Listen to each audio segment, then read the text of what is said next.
Policijas un PVD uzbrukums Ogres dzērienu veikalam. Pats PVD vadītājs ir pieslēdzies, ir arī vārds uzvārds Mareks Samohvalovs. Šādi viņš izskatās, rociņas iemācījies salikt kā masons, un pats interesantākais, pašam patīk jāšanas sports, un ar saviem bērniem to ir nodrošinājis. Dārgs sporta veids priekš valsts ierēģņa. Un virs PVD ir zemkopības ministrs Krause, kurš arī rociņas tam māk salikt, bet nevarēja tagad pirmsvēlēšana laikā pateikt, liekat bērnus mierā.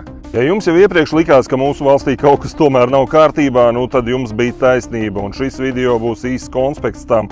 Tātad bērni, jaunieši, 10 un 12 gadi, 2 puikas, Ogrē tirgoja dzērienus, fantas buņģiņas, kuras viņi bija nopirkuši veikalā, nomaksājuši visus nodokļus, un bišķiņi pa kaut kādiem centiem dārgāk no šķūnīša, turpat sētā tirgoja. Labs eksperiments, laba, tā teikt, skola uzņēmējdarbībā un tā tālāk. Tā uz to skatītos jebkurā normālā valstī, bet nē, Latvijā PVD vadība pieslēdzās, pats vadītājs uzsūta miličus, 2 ekipāžas, valsts policija atbrauca, pirmkārt bērniem meloja, ka nedrīkstot viņus filmēt, šos te miličus. Vienmēr atcerēties, tiklīdz darīšana ar miličiem uzreiz momentāli ārā telefonu tiešraidē vai filmēt, obligāti nevis nedrīkst. Tas, ka viņi tur kaut ko stāsta, ka viņus nedrīkst filmēt, neklausieties, viņi ir valsts amatpersonas, viņus drīkst filmēt jebkurā laikā, jebkurā vietā. Tagad jūs redzat, pie bērniem policija uzreiz atbrauca, bet turpat Ogrē dzīvojošais Pavļuts jau cik tur mājas sabūvējis un sapircis.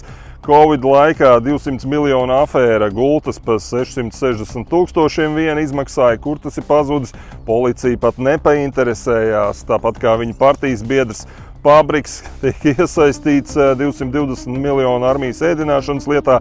Tas nevienam neinteresē, bet sodīt 10-gadīgus bērnus, tur uzreiz ir klāt ar 2 ekipāžām, tur bez maza bākugunīm. Brīnums, ka vēl mūsu omanieši neatbrauc ar suņiem, ar vestēm, ar maskām, tādi kā Urzula Fonderlajenu sargāti bija ieradušies. Lūk, tas ir Latvijas policijas, politiķu un visu iestāžu līmenis sodīt 10-gadīgus bērnus un neļaut viņiem tirgot fantas buņģiņas, kuras viņi, kā jau teicu, oficiāli veikalā nopirkuši, nomaksājuši jau tā visus uzkrāmētos nesamierīgos nodokļus, un kaut ko te papraktizēties gribēja, tur uzreiz klāt. Reku, te TikTok specis arī šai tēmai seko līdzi, neļaus samelot. Anglijā līdz 70 000 mārciņu gadā, ja jūs apgrozat, nav vispār nekas tur jāreģistrē, jādeklarē, varat iedomāties.